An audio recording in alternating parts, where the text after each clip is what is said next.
Senhoras, senhores, queridos irmãos no ideal espírita, dando sequência ao estudo conjugado do livro Evangelho segundo o Espiritismo de Allan Kardec e o livro Vivendo o Evangelho de André Luiz Espírito, nós vamos dar início ao estudo hoje do capítulo 1 do Evangelho segundo o Espiritismo. O estudo de hoje envolve o item 1 e 2 desse capítulo 1 do Evangelho segundo o Espiritismo. E posteriormente nós vamos estudar o texto de André Luiz, texto número 7 de André Luiz, desse livro Vivendo o Evangelho, que André Luiz deu o título de Não Basta. Iniciando então esse estudo, o item 1 do Evangelho segundo o Espiritismo nos traz o Evangelho de Jesus, narrado por Mateus, capítulo 5, versículo 17 e 18, para embasar o comentário de Kardec para esse item 1 e 2. Então, o item 1 nos traz isso que já foi citado aí, somente isto, São Mateus, capítulo 5, versículo 17 e 18. Nesse capítulo 5, versículo 17 e 18, Jesus nos fala: Não penseis que eu tenha vindo destruir a lei ou os profetas. Não os vim destruir, mas cumpri-los. Porquanto em verdade vos digo que o céu e a terra não passarão sem que tudo que se acha na lei esteja perfeitamente cumprido, enquanto reste um único iota e um único ponto. Nós entendemos que Mateus quis nos dizer aí, Jesus quis nos dizer aí através de que Mateus relatou no seu Evangelho, que nós temos que aprender tudo que a terra tem para nos oferecer. Tudo que a terra tem para nos oferecer.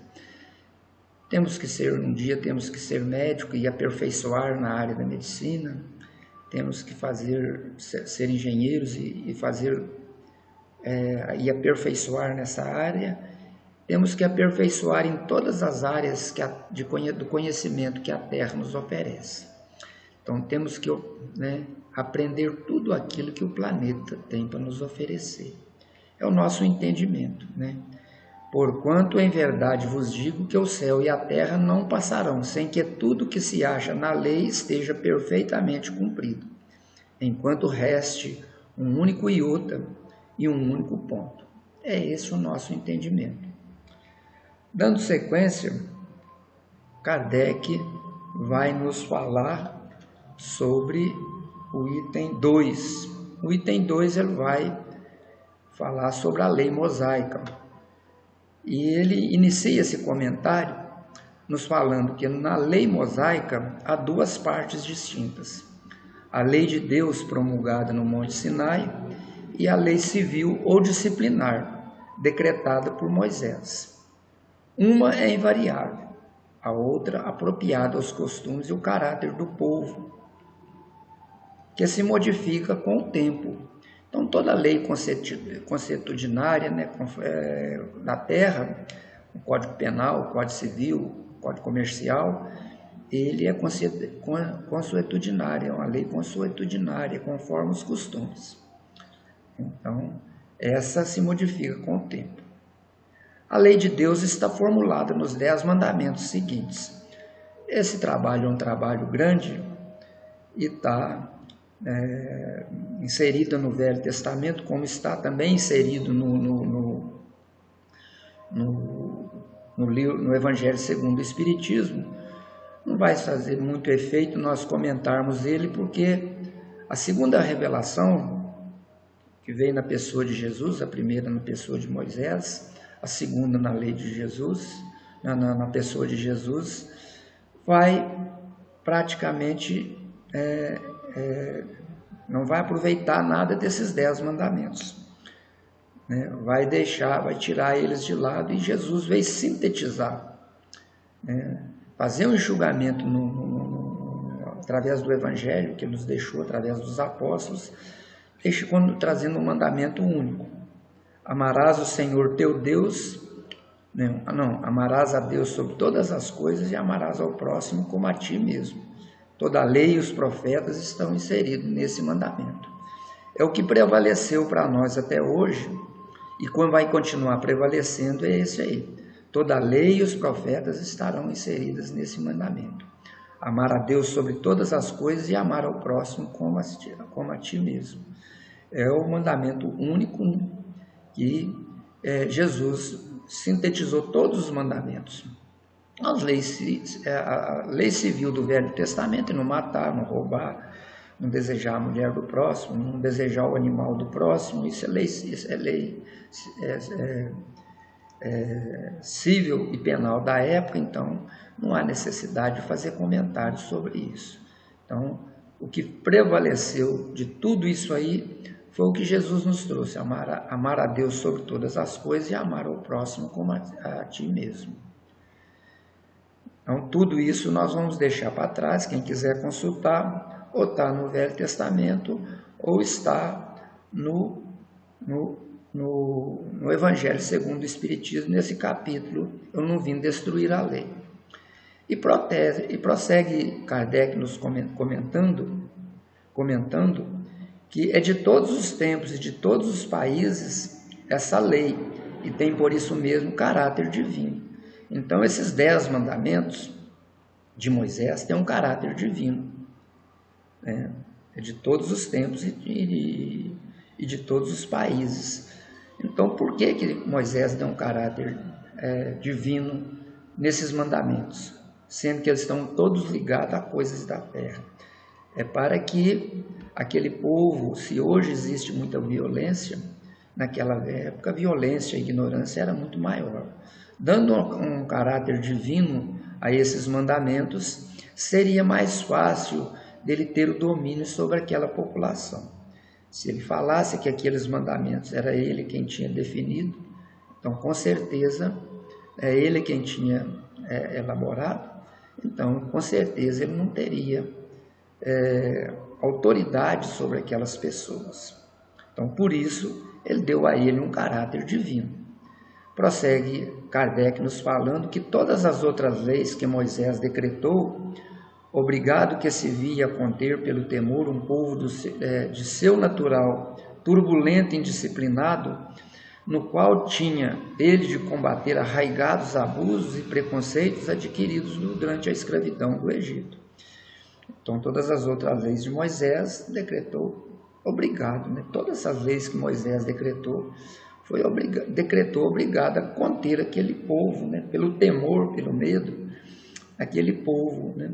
De seu natural e turbulento, natural turbulento e indisciplinado. Ele não conseguiria o domínio sobre o respeito daquelas pessoas se ele não colocasse aqueles mandamentos como lei divina. Como lei divina. Então, por isso ele colocou como se fosse lei divina para conter aquele pessoal, né, violento da época. Prossegue Kardec nos falando, né, que para imprimir autoridade às suas leis, houve de lhes atribuir origem divina, conforme o fizeram todos os legisladores dos povos primitivos. Era um recurso que esses legisladores dos povos primitivos tinham para adquirir o respeito dos povos a qual eles estavam sob o seu domínio. Moisés tinha a tarefa de Moisés é mostrar aquele povo que o acompanhava a terra prometida. Mostrar aquele povo a terra prometida. Era esta a tarefa de Moisés. Então, para imprimir autoridade às suas leis, houve de lhe atribuir a origem divina, conforme fizeram todos os legisladores dos povos primitivos.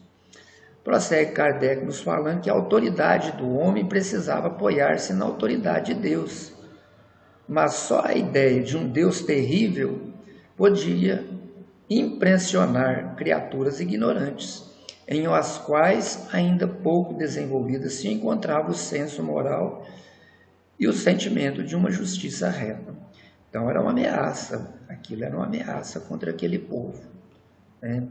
Então, mesmo Moisés proibindo não matar, pelo mandamento não matar, ele mandava matar. Então tinha que ser uma lei, né, um castigo pesado para aquele povo a quem tomasse uma decisão contrária àquela lei civil da época, civil e penal da época. Prossegue Allan Kardec nos falando que é evidente que aquele que incluíra entre os seus mandamentos este não matareis, não causarei danos ao próximo, não poderia contradizer-se fazendo da exterminação um dever. Isso é muito comum até hoje. O Estado cria a lei e depois os seus membros não respeitam a lei. Aquele que cria a lei tem o dever de respeitar ela. Normalmente as pessoas criam lei para os outros, não para eles. É o que foi que aconteceu. Moisés mandava matar. Hoje acontece muito também. O Estado cria suas leis e depois não respeita ela. Então fica a imoralidade prevalecendo, né? As leis mosaicas propriamente ditas revestiam, pois, um caráter essencialmente transitório, consuetudinário para aquele povo, tanto que Jesus revogou ela completamente, como nós falamos inicialmente, e determinou que toda a lei e os profetas estavam inseridos nesse mandamento: amar a Deus sobre todas as coisas e amar ao próximo como a ti mesmo. Esse mandamento ficará conosco, nos acompanhar a vida fora.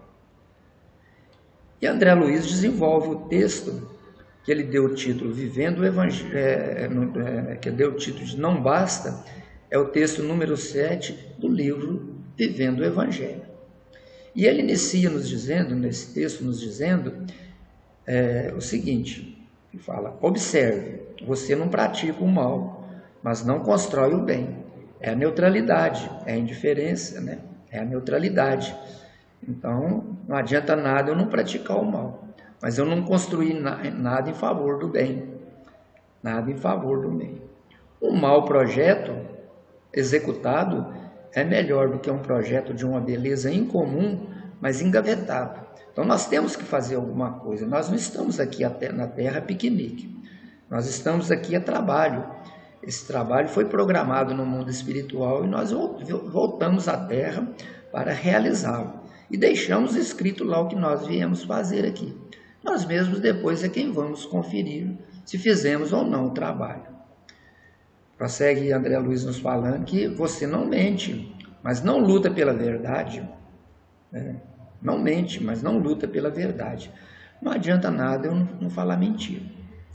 Mas eu devo tentar divulgar aquela verdade que é comum a todos, né? Que vai ser útil. Não ficar enganando as pessoas, mas também, né, não enganar a ninguém, mas dizer a verdade na hora que precisa de dizer. Não é aquela verdade dura, não. Mas não luta pela verdade. Há necessidade de nós lutarmos pela verdade. A prática do bem. Então, a neutralidade não resolve nada. Não agride, mas não defende o fraco. É uma lei universal. É lei universal. O maior tem que auxiliar o menor. O melhor tem que ajudar o menos bom. Então, muitos nos auxiliaram para que nós chegássemos até o ponto que nós chegamos. No nosso processo evolutivo, muitos nos auxiliaram. Agora que nós já temos um certo discernimento, tem uma certa capacidade, né? Adquirimos um certo facilidade para resolver certas situações, então cabe a todos nós a ajudar esse menor, né? Esse que ainda não conhece. Nós temos espíritos em todos os níveis na Terra ainda. É um planeta de expiação e prova, mas nós temos espíritos primitivos até aqueles mais evoluídos, aqueles que estão muito na nossa frente, mas aqueles que estão mais embaixo. Então nós recebemos ajudas daqueles que estão na frente e devemos ajudar aqueles que estão em posição inferior. É um trabalho para todos nós. O espírito evolui, os bons espíritos evoluem, é quando eles, é ajudando aquele que tem piores condições do que ele. E por isso nós fomos muito ajudados até o ponto em que nós conseguimos chegar. Mas chegará o ponto, ou já chegou o ponto em que nós devemos ajudar. Sempre, se eu aprendi a ler, se eu aprendi o alfabeto, eu devo ensinar para alguém. Se eu aprendi a ler, eu devo ensinar para alguém. Essa é a lei universal. Prossegue André Luiz nos falando que você não falseia, mas não assume o certo. Eu não falseio as coisas, mas também não assumo fazer o certo. Eu fico em cima do muro. É uma expressão muito comum, usada por muitos. Aqui. Não falseia, mas não assume o certo. Não mata, mas não ajuda a viver. Não mata, mas não ajuda a viver. A necessidade de ajudar a viver. Trabalhar em favor da vida, em todas as expressões, auxiliando a todas as expressões de vida que na Terra se manifestam. Não rouba, mas não doa de si mesmo. Eu não tiro nada de ninguém, mas eu também não dou nada para ninguém. Não erra, mas não desculpa ninguém. Não destrói, mas não edifica nada. Quer dizer, isso não soma nada, não estou somando nada. Não basta isso aí. Eu não edificar nada, eu não destruir, mas também não edificar nada. Eu fiquei na posição neutra. E se eu não estou auxiliando, eu já estou atrapalhando. Essa é a realidade nossa. Prossegue André Luiz nos falando que não odeia, mas também não se entrega à causa nobre, é a causa nobre. Eu não consigo odiar a ninguém, mas também não me entrego a uma causa nobre. Não basta isso, não. Há necessidade. Se eu odeio alguém, infeliz que eu sou. Se eu odeio alguém, doente que eu estou. Então, eu não quero estar doente, eu não quero estar infeliz, mas também não vou me entregar a uma causa nobre. Há necessidade de entregar essa causa nobre. Foram muitos aqueles que entregaram-se a uma causa nobre para que nós chegássemos a esse ponto que nós chegamos. Nós não chegamos aqui apenas porque